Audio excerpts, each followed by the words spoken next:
fiber, but very high in simple carbohydrates. Okay, so let's start with fats. So palm oil especially. When choosing an oil, the most important thing that we need to know is what type of oil we're choosing. So there's primarily two types. There's saturated fat and there's unsaturated fat. Palm oil. Sorry, Ezim, this is Ugo. I just saw a note that we lost your slide, so maybe you can restart your not restart the whole presentation, but stop sharing your screen and start all over again.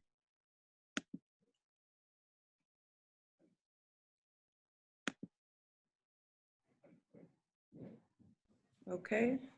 I could see the slides though, and I didn't lose it. I'm not sure what happened.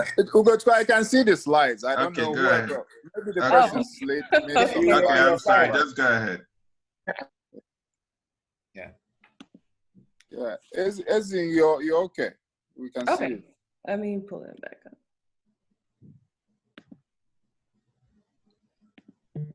Okay, so just continuing from this slide, again, when it comes to picking oil, especially palm oil versus canola oil, the most important thing we want to determine is what type of fats are in these oils.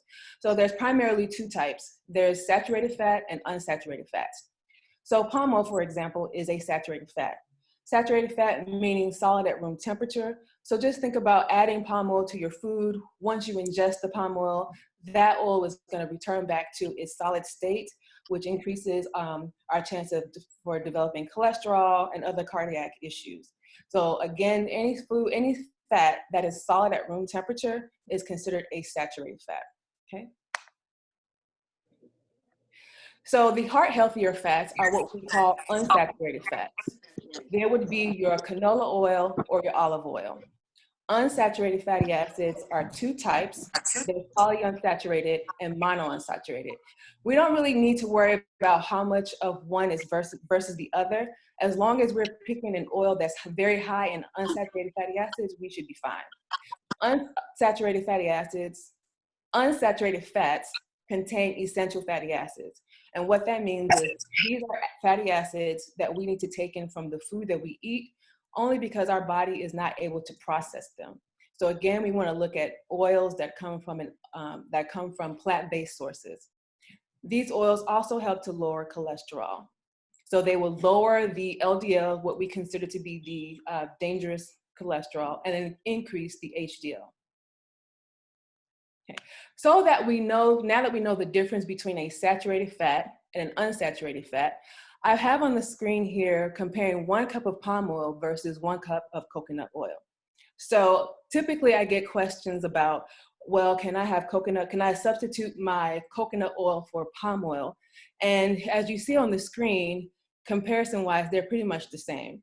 So unfortunately, coconut oil would not be a good substitute for palm oil. They're both very high in saturated fat. You do get a little bit of unsaturated fat, but however, we want to reduce that saturated fat intake. According to the American Heart Association, we should not take in more than 6% of our calories from saturated fat. So again, and this is also using 1 cup of palm oil. Think about your cooking. Are you really using 1 cup of palm oil? There are people who are not even measuring, and they're using probably 2 times this much. So also notice the calories. 1 cup of palm oil is giving you 1,900 calories, okay? So some healthier fats that we can use would be canola oil. Canola oil, if you look here compared to olive oil, they're about almost the same for saturated fatty acids. However, they're very high in polyunsaturated fat. So calorie-wise, you get a little bit more with canola, but just think about the benefits of taking in the unsaturated fatty acids. Okay, so talking about agouti next. Agouti we all know is a melon seed. Melon seeds do have each of the macronutrients, so you will receive carbohydrates, protein, and fat. Unfortunately, a lot of people think agouti is high in fiber, and looking at the slide here, showing you 100 grams of agouti, you're only getting about 4 grams of fiber. Also, if you're not sure what 100 grams of agouti looks like, that is not even up to half of a cup. And in our cooking, we're probably using 2 cups of agouti. So also I wanted to point out the amount of calories. So for not even a half a cup of egusi, you are adding 600 calories to your meal, okay? Very good source in protein, coming in at 28 grams for a half a cup of egusi. However, it is high in fat. But we do have a good amount of unsaturated fatty acids within the egusi. Okay, Obana, just 1 cup will give you 1,300 calories. Very little to no fiber, good source of protein, however. However, you're gonna receive approximately 134 grams of total fat. So egusi, fattening, Obana, fattening. But however, as long as you eat these foods in moderation, instead of palm oil, we can use canola. We can help to reduce the amount of saturated fat that we take into our diet. Any questions so far regarding what we've seen on the slides? So isn't I think some people ask questions on the chat. They asked us, I'm sorry, let me go back to the chat. I think Chinyere asked, when you say 1 cup, any specific measurement? So just your standard measuring cup. So 1 cup is equal to 8 ounces or 220 grams.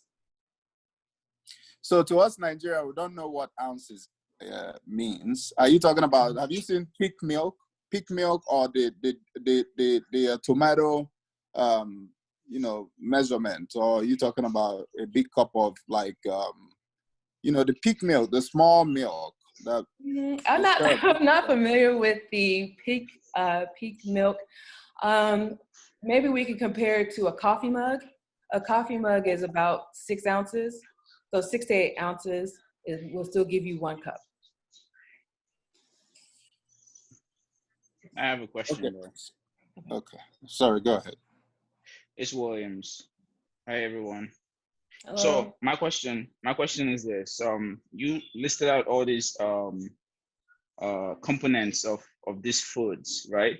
Mm-hmm. But when we cook with these, right, we don't sit down and eat the entire food, you know, that we cook at one time. So does eating the food 5 meals or 6 meals, does it help alleviate the bad things that come with this these are diets? Well, certainly. So this is just a tool of reference. Obviously, when you're cooking a soup like a goosey or a bana, you would use more than what's stated on the slide.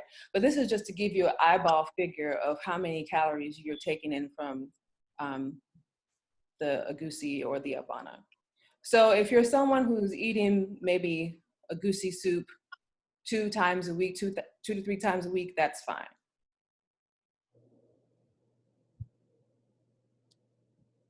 I have a question. Mm-hmm. So my name is Benny, and I was just wondering, when you talk about like the 1 cup, will this be the cooked after you've cooked it with everything, or just the raw egusi melon seed itself before you cook it? Yeah. So both of these would be before you cook. Okay. Mm-hmm. So okay then. Okay, makes sense. So if you use like 1 whole cup for cooking, you know, and you have a pot of soup, that would be different, right, in calorie content, because you won't eat that whole 1 cup that you used to cook. Correct. Right? Mm-hmm. So that will now change the amount or the calorie content to Correct. the total. Yes. Okay, that makes sense. Okay, thank you. So Benny, a good rule of thumb is typically if you get you know, if you cook a pot of soup, then you have to see how many servings you're gonna serve for the pot of soup. So let's say you cook 1 pot of soup with 2 cups of egusi.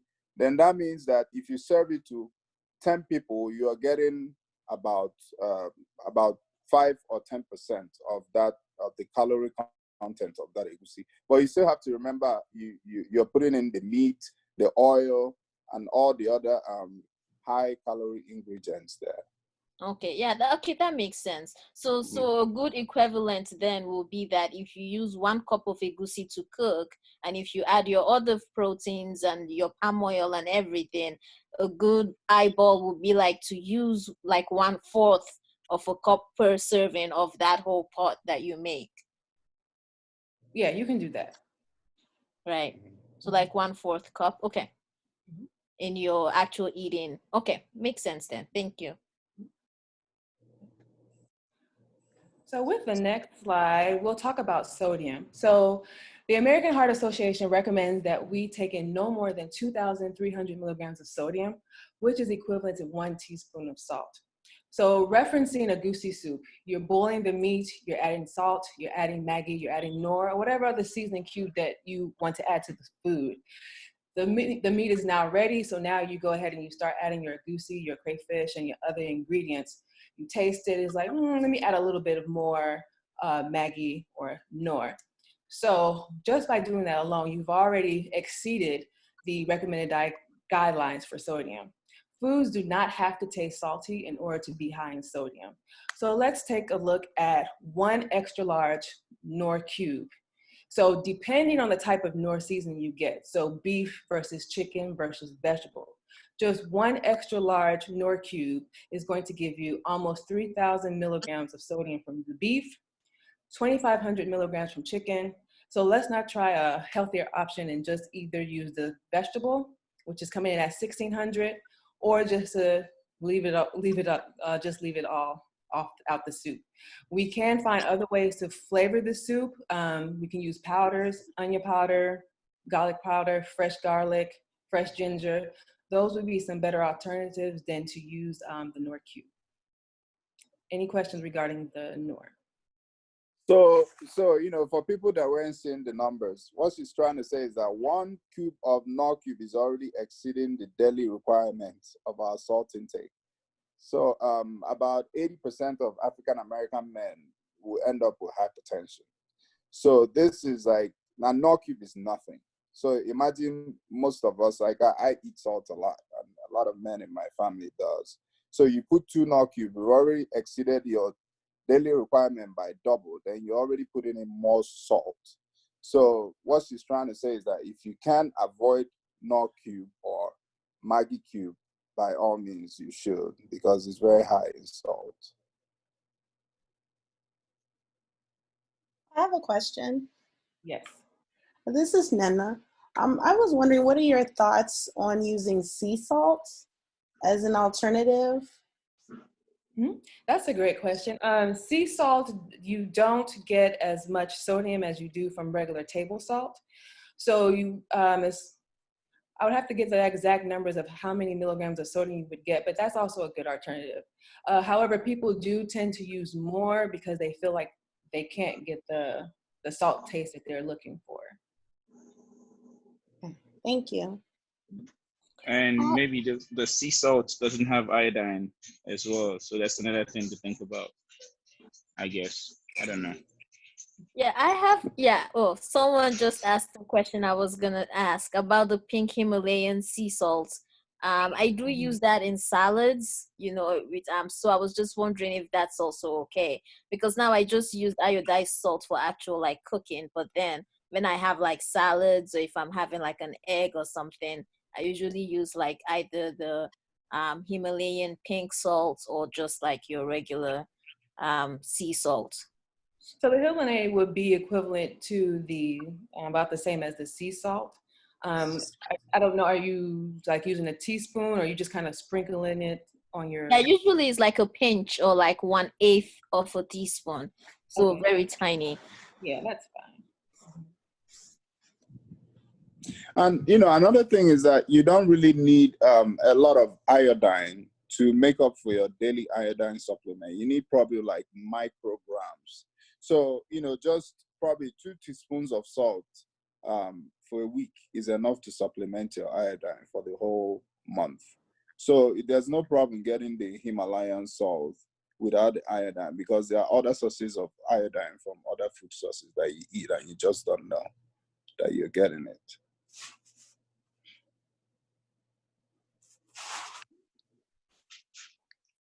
All right, so we'll talk about another mineral, potassium.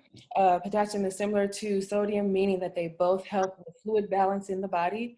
Typically, our diet is very rich in potassium. You can see on the slide here, spinach, plantain, cassava, those things are gonna be high in potassium. So what we wanna try to do is reduce the additional potassium that we add to our foods in cooking. One of the popular, I don't know if it's called a spice, but akamu, for example, is very high in potassium. So it's actually made of potassium bicarbonate, and it's used, I believe, in cooking to help tenderize meats and give soups that beautiful green color. So unfortunately, there's no serving size determined for akamu. And there's been some research to show that it has some very negative effects, especially when it comes to infertility in males, and also increasing spontaneous abortion in women. So Emeka, do you have anything that you want to add about the akamu?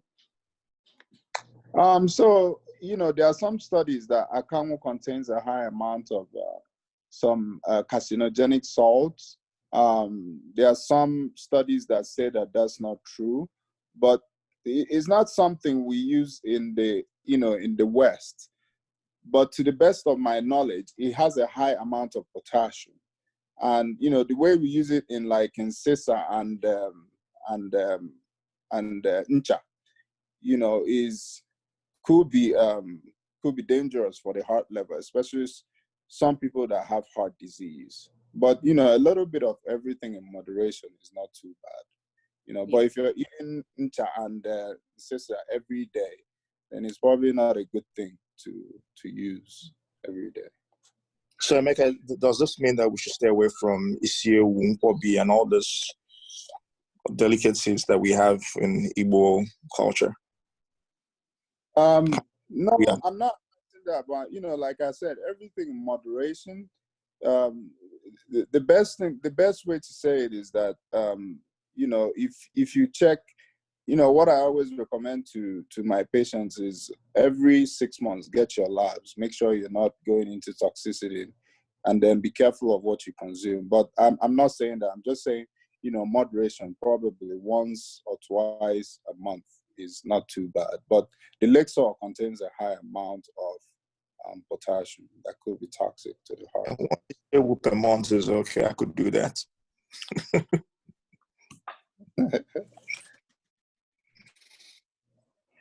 So let's talk about fiber. The Academy of Nutrition Dietetics recommends that women get 25 grams of fiber per day and men to receive 38 grams of fiber. So fiber comes from whole grains, legumes, nuts, seeds. One of the benefits of taking in fiber is that it's unable to be broken down by the body. So as it passes through the GI tract, it's increasing fecal bulk. It's also helping to draw out the cholesterol out into the gut as well, and also taking out additional toxins. So let's compare our fiber in Nigerian foods or foods, period. So white rice, as we all know, gives you very little to no fiber, but if we can make a change to brown rice, we get 4 grams of fiber. So again, the American Heart Association recommends that getting at least 5 grams of fiber per meal is considered a high fiber food. Okay, calorie-wise, a little over 200 calories for each cup. If you want to look at reducing your caloric intake a little bit further and still maintaining a good source of fiber and protein, we can switch over to cauliflower rice. So this is 1 cup cooked cauliflower rice, 40 calories, same amount of fiber and protein that you would have gotten if you used brown rice. So, sorry, while you're on this, Uju asked a question about what about ketogenic diet or keto meals, which is a low carb and high protein diet. Could you talk about this in relation to your fiber talk? So those diets tend to be low in fiber. You could supplement with over-the-counter fiber like Metamucil. You can add that to cooking as well. But primarily, most of the foods that would be high in fiber would be like, you could use the brown rice, for example. But if you're more so concerned with just adding additional fiber, you can certainly get that from taking in from outside sources. I have a question, Ezim. Talking about fiber and clearly the best indication you not getting enough fiber in your diet if you like go to the bathroom or you do number 2 like once a week or something. But what's the recommended amount of bowel movement that a normal person who's getting enough fiber in their diet should be having? Okay, so Chisom, that's my field. Ezim, do you want me to answer? How do you know? Yeah. So the way the GI tract works is that you eat. It takes your body 2 to 4 hours to pass things, solid food from the stomach. Then it takes about 3 to 4 hours to pass it to the colon. So really, the recommended bowel movement you should be having is after every meal, 4 hours after every meal. So anybody that their bowel is working should be going to the restroom after every meal that they have. But 1 bowel movement or 2 bowel movements a day is what is the required, as far as it's not loose and it's not too hard. Thank you. Okay. So some other foods that are high in fiber and giving us additional protein as well would be ukwa. We see that we get 11 grams of fiber, 12 grams of protein. To the right is black eyed peas, also very high in fiber and protein as well. If you're more so watching for calories, ukwa is a little bit higher in calories compared to black eyed peas. So another misconception is people think that Gary is very high in fiber, and unfortunately it's not. So we get almost 3 grams of fiber for 1 cup of cooked Gary. So we can switch over to steel cut oatmeal and get 16 grams of fiber and also a 1 cup serving. Again, if you're looking for ways to reduce your overall caloric intake, we can go back to cauliflower again. Cauliflower, this is using 1 large round cauliflower, cut and blend, pureed, and then cooked with an additional binder source. So maybe oatmeal as a binder source would give us about 15 grams of fiber and 12 grams of protein. And there's plenty of YouTube videos showing how to make cauliflower swallow. So it's very easy to make. Literally, you would just blend it, transfer it over to a cheesecloth or a clean shirt, press the water out, get it as dry as possible. Then you want to transfer it over to a pot on low to medium heat. And as you're stirring, you want to add in your binder. So that would be like your oatmeal. And get the consistency that you want, and then you can use that as an alternative to Gary. So Ezim, at the end of the day, you still need to add oatmeal to the cauliflower. No, not necessarily. You just want to have, I personally made it, and you're literally maybe taking a spoon. You just want to get it to a thicker consistency because it comes out kind of like a paste. So if you use about a spoon of oatmeal, it should get to the consistency that you're looking for, similar to Gary. Gotcha. Ezim, can you go back to the Gary versus oatmeal slideshow? I think people are wondering about calories and such.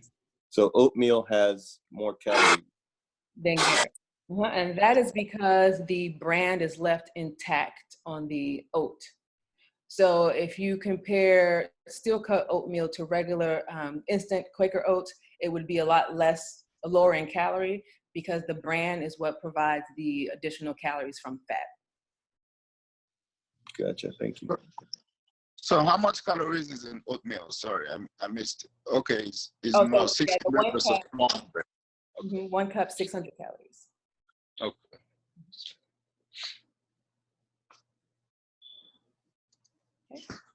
So on this slide here, we're just taking a look at our protein sources. Goat meat is considered a very lean meat as long as the skin is taken off.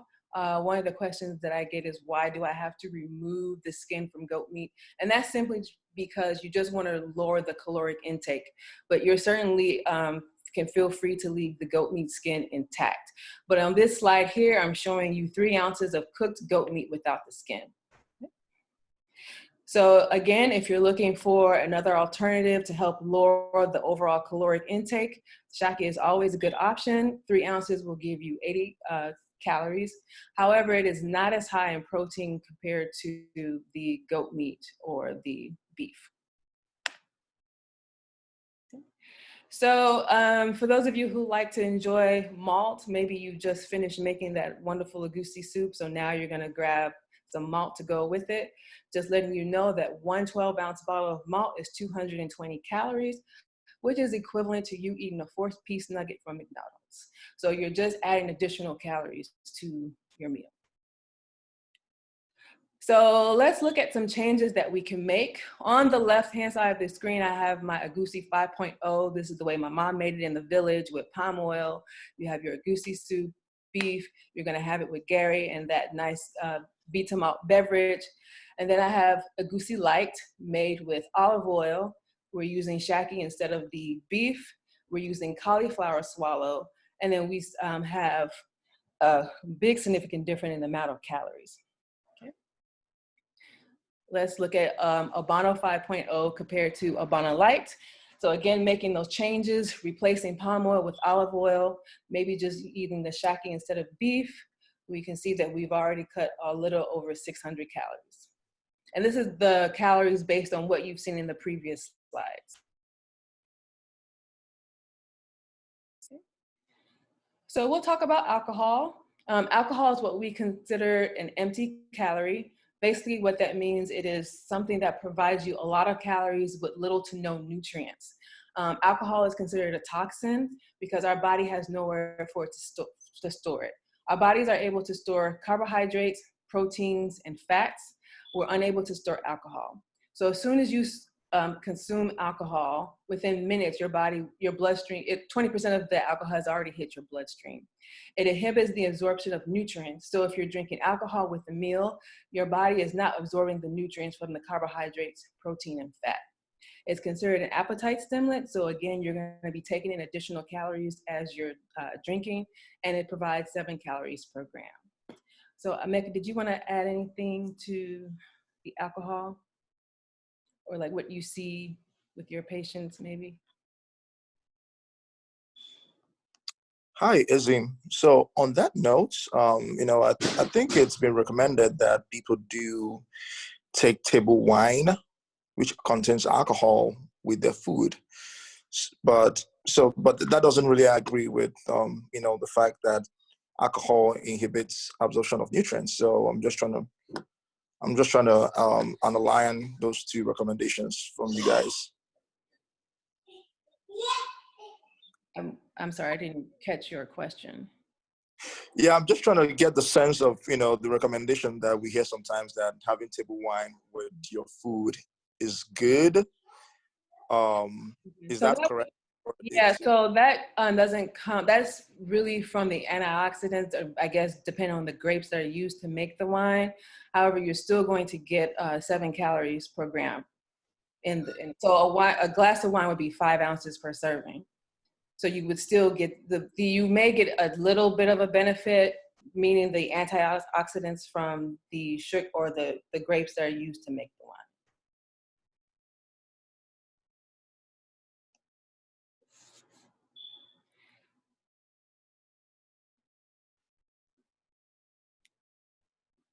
So, Emeka, I can't hear you. I don't know if you're.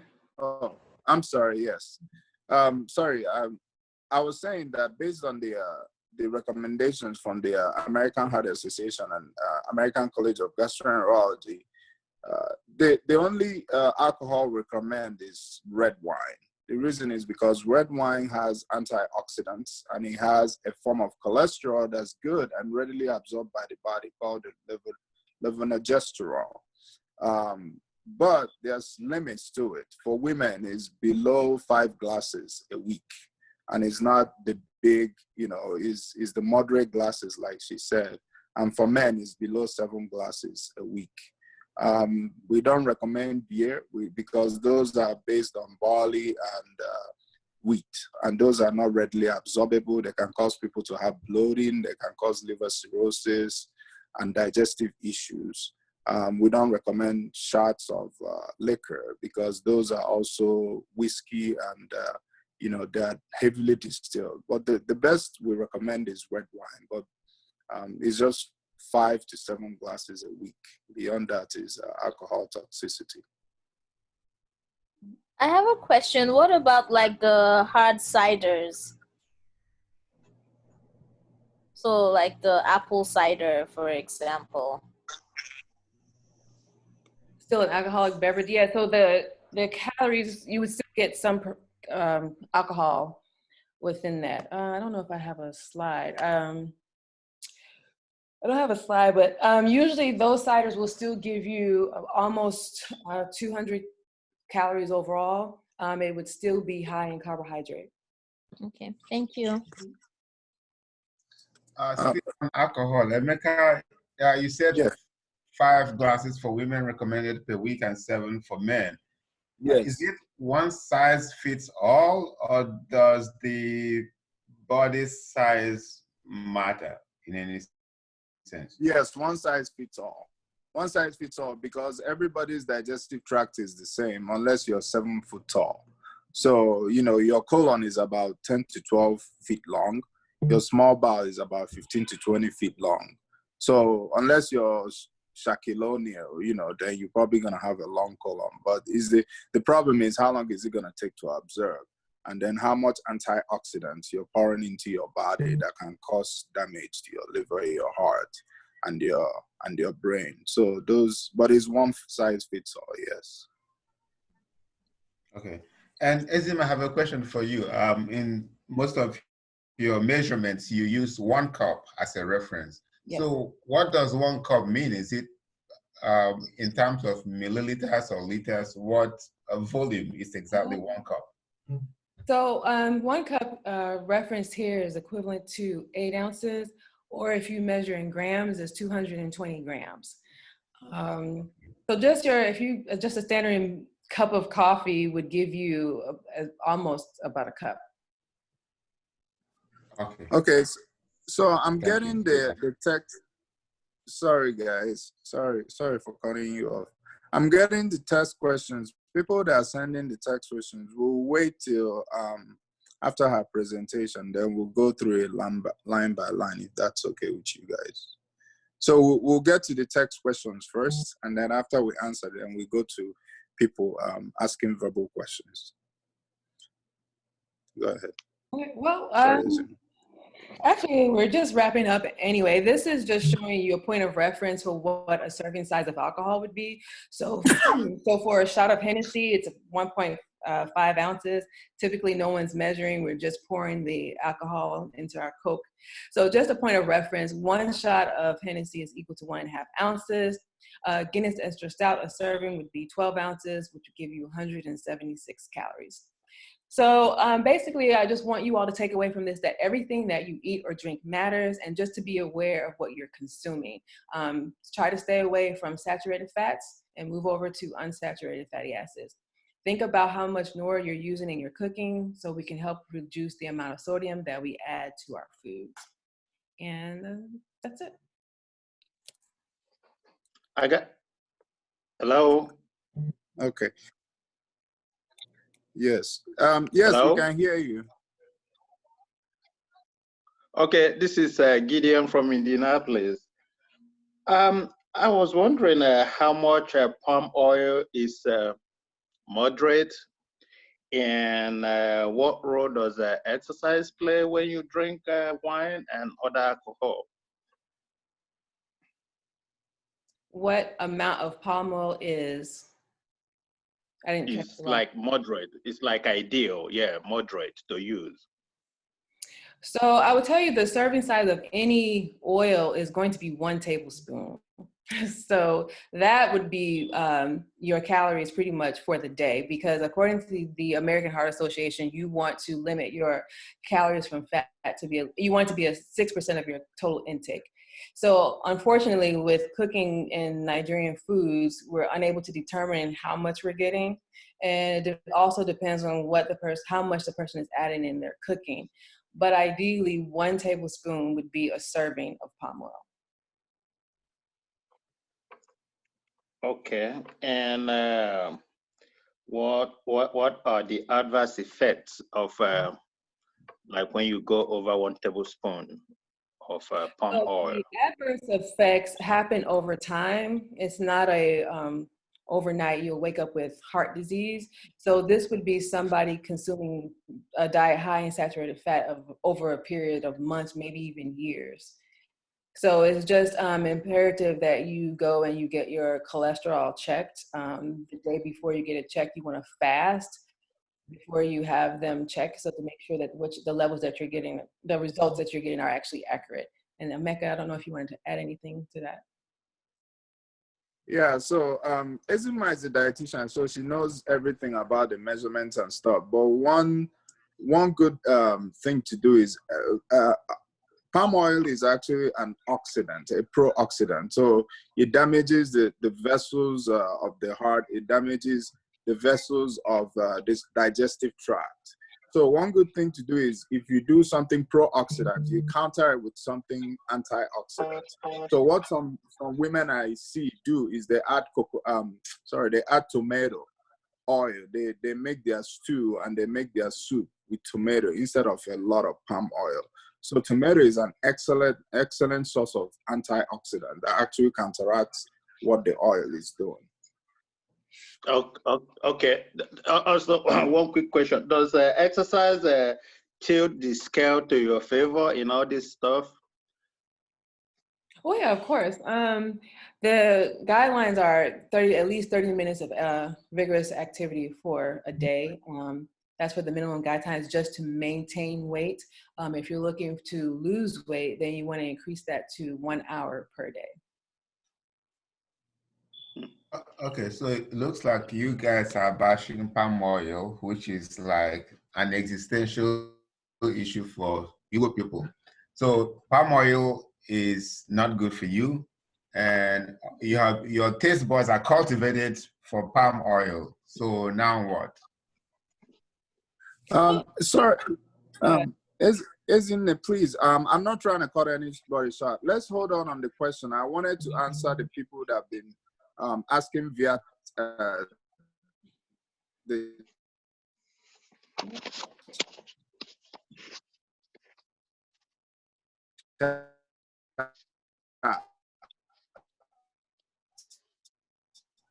I'm having trouble hearing. Sorry. Emeka, we can't hear you. So if we can answer the people, so I told them first, we'll them, sorry. Can you hear me now? Can you hear me? We might not have time to answer all the questions individually. And as I can see, some of the points have already been touched on. So if we can skim through the text questions and find out which ones we need to answer that has not been addressed, that might save us some time. Emeka, are you doing that? Can I do that?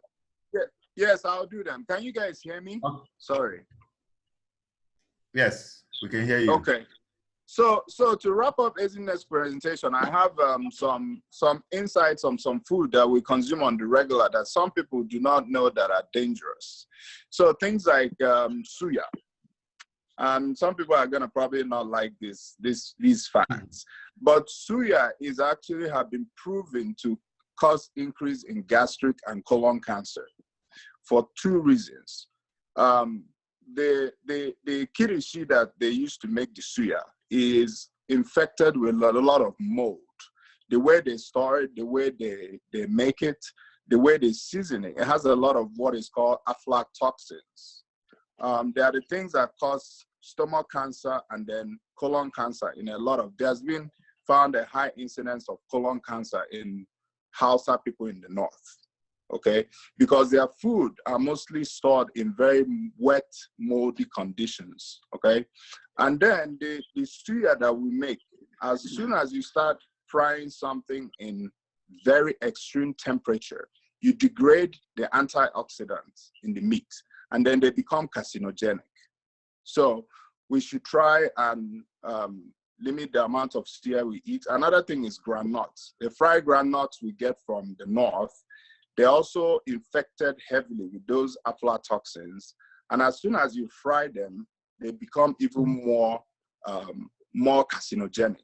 So we also found there's a high incidence of pancreatic cancer in northerners and people that consume that groundnut a lot. Another thing that we also do not know that we consume is those tin milks, like pig milk and all those milk. Because, you know, the Nigerian FDA is kind of corrupt. We don't know how long it's been stored in those tins. And so when they stay in those things for such a long time, we accumulate iron. And so you find most people develop liver disease called hemochromatosis. So people don't know how they got it, but it's because they consume these things stored in tins, the Rica tomato and all those tin tomatoes. So these things are things that could be dangerous. You find people dying from liver disease in Nigeria, they don't know. And then they're like, how did I get this? So every time you eat something, make sure you take the expiration date on it, make sure it's coming from a valid place and is FDA cleared. So I just wanted to add those few things. And, you know, there are more things, but because of interest of time, I just want to stop there. So going to the question.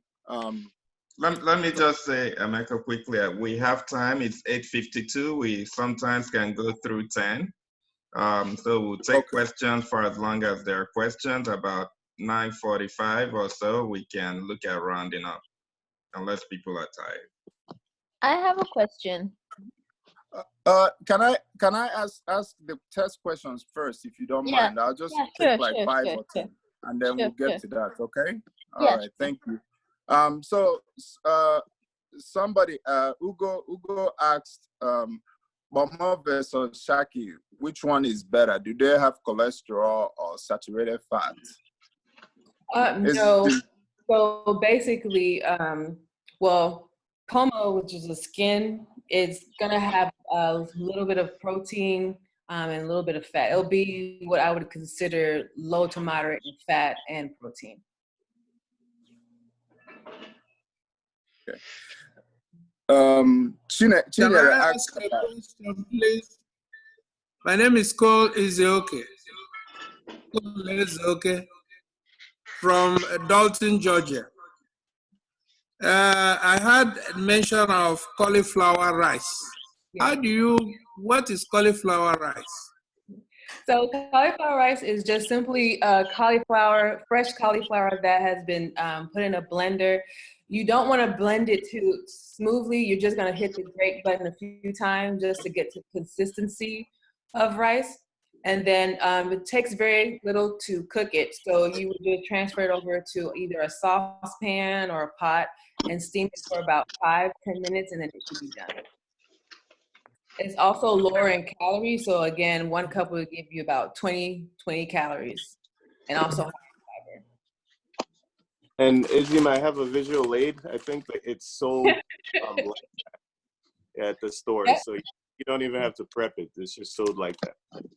Thank you very much. Although I lost the sound halfway.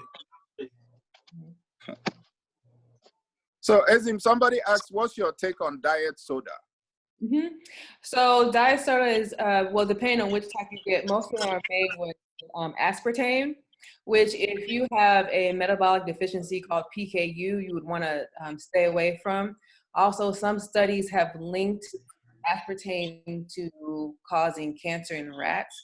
So the best way to simply avoid it is just to drink water or just regular soda, but just do it in moderation.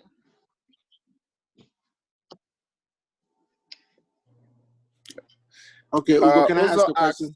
Is palm wine, yes, go ahead. Okay, thank you guys. What I've heard tonight is that you've practically discredited everything that our forefathers ate and lived a very long life. I didn't say don't eat all. I just said in moderation. I just put my slide. I didn't even know they live long. So how can we survive? You know, I can understand kilishi is not even good for you. Just the sight of it actually makes me sick.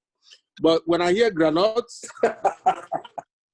you know, suya, you know, I bet you there are some people on this call probably munching on suya as they're listening to this tonight. So really, so given the practicality of the world that we live in, can you kind of streamline this for us so we can really survive and enjoy our life? You know, listen, we live in a household. We don't measure rice when we cook it. You know, you talk about cauliflower.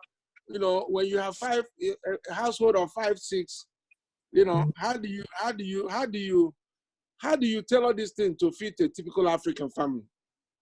Well, I mean, it's all about moderation. Start about being aware of how much you're using. Measuring cup is $1. So, I mean, you just want to start measuring and pay attention to becoming aware of what you're eating. So we start by doing that and then slowly transition. So cauliflower rice, just give it a try. You can mix it in white rice or brown rice until you find it palatable and then switch over to cauliflower rice. So just this whole presentation was just to make you aware of what is in our food. So we're not saying, you know, stop using palm oil, just be conscious of what you're using and find other alternatives. So canola oil, olive oil. If you're looking to get that beautiful red color in your soup, just blend tomato, just blend red bell pepper. Those are also good alternatives as well. Okay. I have a question, please. So my question is for like maternity and pregnancy. So I know we as Nigerians and especially Igbo people, they like to have us eat like nice solid foods and soup for pregnancies. So how do we navigate the calories and also to make sure that we're getting good nutrients for the child without trying to starve or like not going overboard? Yeah, exactly. So being pregnant, you don't want to restrict calories simply because you're pregnant and you're eating food, but you just want to be mindful of your fat intake, making sure you're getting enough of your B vitamins, so your folic acid. So we definitely don't recommend restricting calories in pregnancy. Okay, thank you. So what would be like best options to get the folates and the biotin and the B vitamins apart from supplements? Because sometimes some of us don't like medication. So Yeah. like what diet recommendations that are mostly like are based off like the Nigerian diet that we can eat, that we eat every day, that we can increase, such as do we eat more beans or how do we go about not eating so much carbohydrate, but giving us those minerals that you've mentioned? So again, most of the foods, especially like the starches, the rice, the beans, the ukwa, they're gonna have those vitamins that you're looking for. So very rarely do we see deficiencies in B vitamins. And then B vitamins are also water-soluble vitamins, meaning that anything that you consume in excess will be excreted through the urine. So you don't have to worry about becoming toxic with B vitamins. Now, on the other hand, your fat-soluble vitamins, vitamins A, D, E, and K, those once you consume, they get dissolved in fat, which could lead to toxicity. So you don't have to worry about making sure you're not getting enough of the B vitamins. Okay, thank you.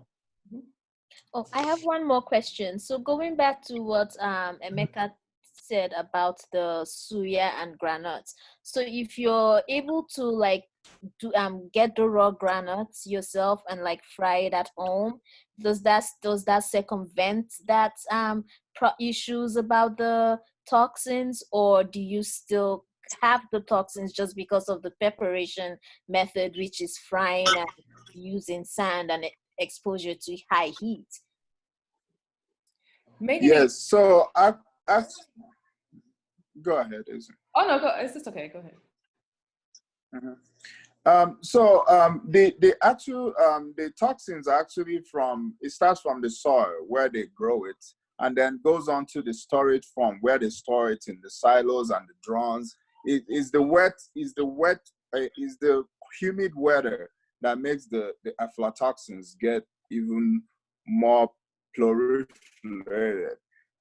So, you know, heating it probably or not, but I don't think heating it will kill the toxins, because the toxins have been there from germination stage, and then when they are stored, then they get even more proliferated. So heat does not kill it by frying. Okay, thank you. So would that apply to also the nuts that we have here? Because I'm in South Carolina, right? So does that also apply to the nuts we get? Because now it's peanut season over here, and a lot of the farmers markets have those for sale. And usually they also have the dried ones as well, where you can also fry. So does that also apply to those ones here, or just the ones that we get back from Nigeria when we go home and buy them from the hawkers on the street?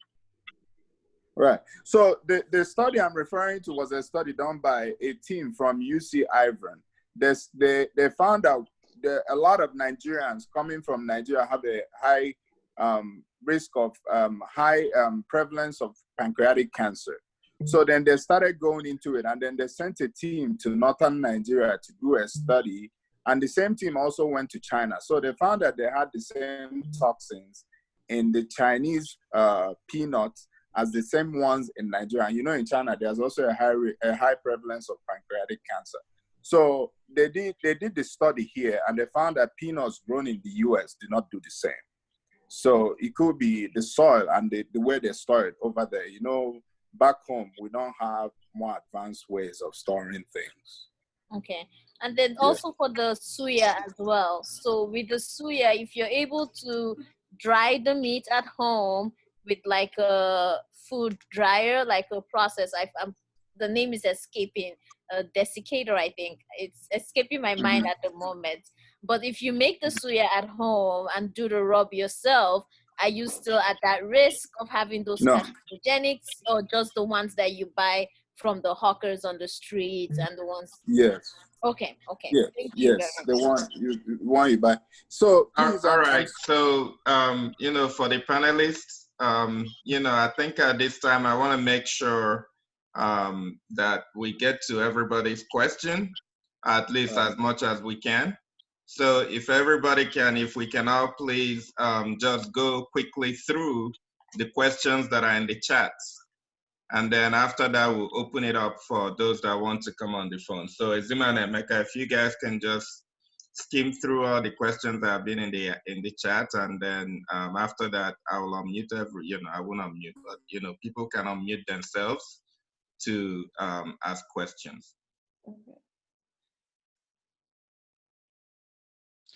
Okay, so Ezim, let me.